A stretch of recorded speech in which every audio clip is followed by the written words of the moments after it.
Oke, baik. Kali ini saya akan menjelaskan tentang pengertian direct Fourier, di mana direct Fourier merupakan penjumlahan dari fungsi-fungsi kosinus terbatas hingga tak terhingga dan sinus dari fungsi-fungsi terbatas hingga tak hingga.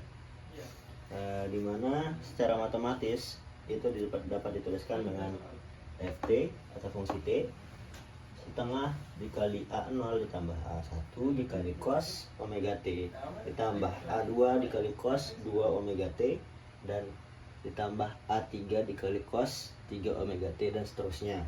Kemudian ditambah B1 dikali sin omega T ditambah B2 dikali sin 2 omega T ditambah B3 sin dikali sin 3 omega T dan seterusnya.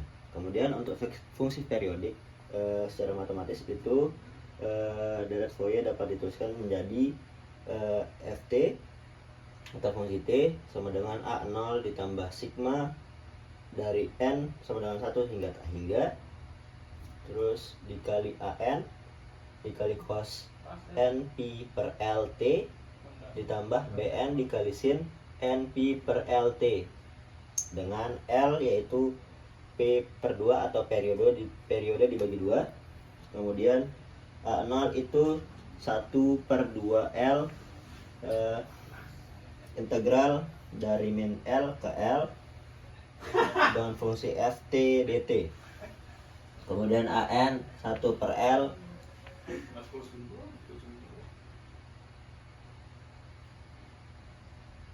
integral min L ke L dikali ft dikali cos np per lt.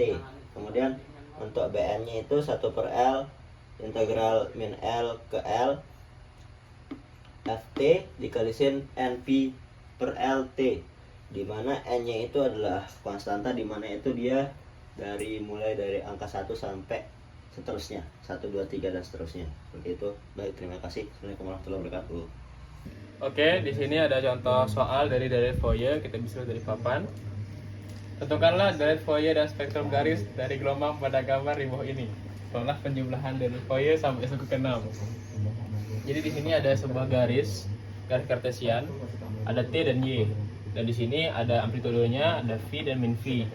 Nah, di sini ada min 2, min P, P dan 2P. Nah, di sini yang pertama kita tentukan adalah periodenya. Periode itu dari titik 0 sampai titik yang berulang. Nah, misalnya dari ini kan set. Nah, berarti di sini dia berulangnya ke titik 0-nya. Berarti itu P. Nah, berarti P sama dengan P. Nah, di sini juga dari Fourier merupakan ada rumus dasarnya, yaitu ft sama dengan A0 ditambah sigma dari n sama dengan 1 sampai hingga an kali cos min P per L kali T tambah BN kali sin min P per L T. Nah, L itu apa? L itu adalah P per 2. P per 2 berarti kan P nya tadi P kan? Berarti P per 2. Itu adalah L nya. Nah, di sini ada A0, AN dan BN. Kita harus cari masing-masing nilainya. Yang pertama, kita mempunyai rumus A0 sama dengan 1 per 2L integral dari min L ke L ft dt. Dari kemudian ada an, rumusnya 1 per P integral dari min L sampai L ft ft kali cos min P per L T dt. Juga bn itu ada 1 per P integral dari min L sampai L ft kali sin min n kali P per L T dt. Dan n itu bisa jadi 1, 2, 3 dan seterusnya. Nah, di sini kita lihat untuk mencari nilai A0-nya dulu. A0-nya sama dengan tadi kan rumus 1 per 2L integral min L sampai L ft dt. Kita masukkan A0 sama dengan 1 per P integral dari min P ke P. Kenapa begitu? Karena kan ini dia berurutan nih, dari min P ke P. Dia tuh kayak satu garis lurus berulang. Nah, jadi kita masukkan A0 sama dengan 1 per P untuk integral min P ke 0. Berarti kan dari min P ke 0, dari min P ke titik 0. Nah, dikali min V, karena min V kan dia di bawah amplitudenya nih. Nah, habis itu ditambah 1 per P integral 0 sampai Pi. Dari 0 sampai Pi itu ada 1 per Pi. Dan dikali V karena amplitudenya itu di situ V. dt sama dengan 0. Nah, kita udah ketemu nih A0-nya sama dengan 0. Sekarang AN-nya. AN sama dengan 2Pi integral min Pi sampai Pi ET kali cos 2NT dt. Sama kita masukkan AN sama dengan 2Pi integral min Pi sampai 0 untuk garis yang dari ini sampai ini, dari min Pi ke 0-nya, min V karena amplitudenya min V dikali cos 2NT dt plus 2Pi integral 0 sampai Pi. Dari 0 sampai Pi sama kayak tadi, kali V karena amplitudenya V. Cos 2NT dt. Nah, sehingga yang kita sudah akumulasikan, nah itu pokoknya AN sama dengan 0. Jadi A0 itu 0, AN sama dengan 0. Nah, berarti A0 dan AN0 berarti tinggal BN-nya. Kita mencari BN-nya sekarang.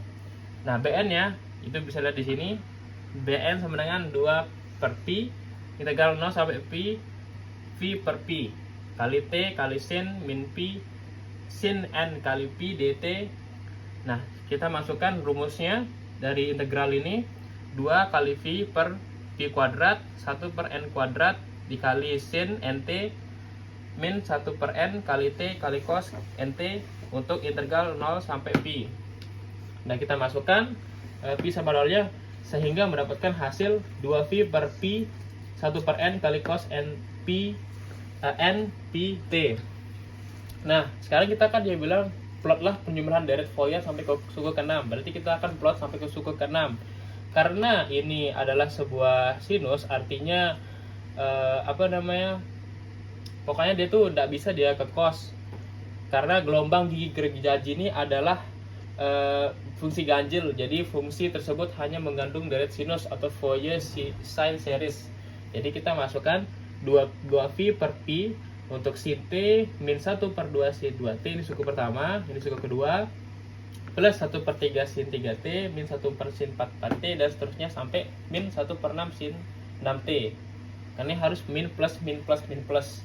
Nah, karena tadi kan A0-nya 0, AN-nya 0, sehingga fungsi yang ini, sisa yang ini, VT sama dengan sigma dari N sama dengan 1 sampai T hingga BN kali sin NP per L kali T. Sekian. Assalamualaikum warahmatullahi wabarakatuh. Jadi di sini saya akan menjelaskan codingan untuk deret Fourier yang akan memvisualisasikan bentuk dari deret Fourier tersebut secara gelombang. Nah, di sini saya menggunakan Tony sebagai aplikasi untuk memvisualisasikan dengan bahasa pemrograman yaitu Python. Di baris pertama ada import NumPy SNP, di mana kegunaan dari baris kode tersebut yaitu untuk memanggil atau menggunakan library NumPy yaitu numeric Python yang berisikan banyak angka-angka atau dari fungsi-fungsi matematis dan diberikan nama fungsi untuk codingan ini yaitu NP, SNP. Lalu di baris kedua ada import matplotlib pyplot SPLT, di mana itu berguna untuk memvisualisasikannya nanti. Lalu di baris keempat itu ada T sama dengan NP linspace min 15 hingga 15 dengan 400 titik, yang dimana itu berfungsi untuk sebagai domain waktunya. Ya, sebagai domain waktunya. Lalu ada variabel Y. Kita menginisialisasikan Y memiliki nilai 0. Kemudian di baris ke-6 ada fungsi for, yaitu untuk perulangan, di mana for n in range 1 hingga 100 dengan satu satu titik, yang dimana itu akan membuat melakukan perulangan dari 1 hingga 100, ya berarti sebanyak 99 gitu, karena akan di stop di 100 dengan isinya yaitu rumus dari Fourier tadi, yaitu YN sama dengan min 10 per Pi kali N. Di sini pada rumusnya ini kita menggunakan NP dot P, di mana kita harus mengambil nilai Pi tersebut dari library NP yang sudah kita panggil pada baris pertama. Karena Tony ini tidak memiliki nilai Pi secara internal. Jadi kita harus menggunakan library NumPy itu tadi. Itulah fungsinya NumPy. Nah, lanjut lagi. np.p kali n dikali np.cos n kali np.p kali pi. Kemudian dikali lagi dengan sin n kali t. Kemudian y sama dengan y ditambah yn. Di sini fungsi dari tambah sama dengan itu untuk mempersingkat skrip sebenarnya, tapi maksudnya adalah yaitu y sama dengan y ditambah yn.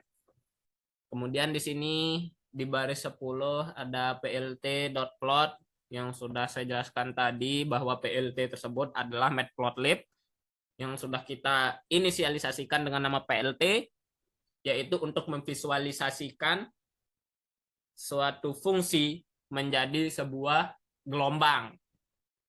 Di sini PLT plot T, Y itu berfungsi untuk memplot grafik Y terhadap T. Nah, di sini ada PLT X label, itu untuk memberikan label pada sumbu X dengan nama waktu, dan di bawahnya pula ada PLTY label amplitudo, itu untuk memberikan label pada sumbu Y amplitudo. Kemudian ada PLT grid, itu untuk memberikan background kotak-kotak. Itu gunanya agar kita tahu sampai gak titik mana tinggi amplitudonya, atau udah di waktu keberapakah dia menyentuh amplitudo berapa gitu. Nah, kemudian ada PLT dot show. Nah, itu untuk menampilkan plotnya. Nah, itu tadi. Lalu untuk hasil run-nya kita coba. Nah, ini hasil gelombang yang dihasilkan oleh fungsi Fourier, fungsi direct Fourier ini. Nah, di mana semakin banyak suku yang dikalikan, maka bentuk gelombangnya akan mendekati bentuk aslinya, yang di mana banyak suku tadi itu adalah 1 hingga 100. Karena kita mengalihkan, jadi yang kita kaliin itu ada 99 suku lah. Karena kan berhentinya di 100. Nah, misalkan kita menggantinya semakin rendah gitu dari 100, maka bentuk gelombangnya akan menjauhi bentuk aslinya. Kita bisa coba di sini. Akan kita tes dari 100 kita ubah menjadi 10 misalkan. Lalu kita run dia programnya.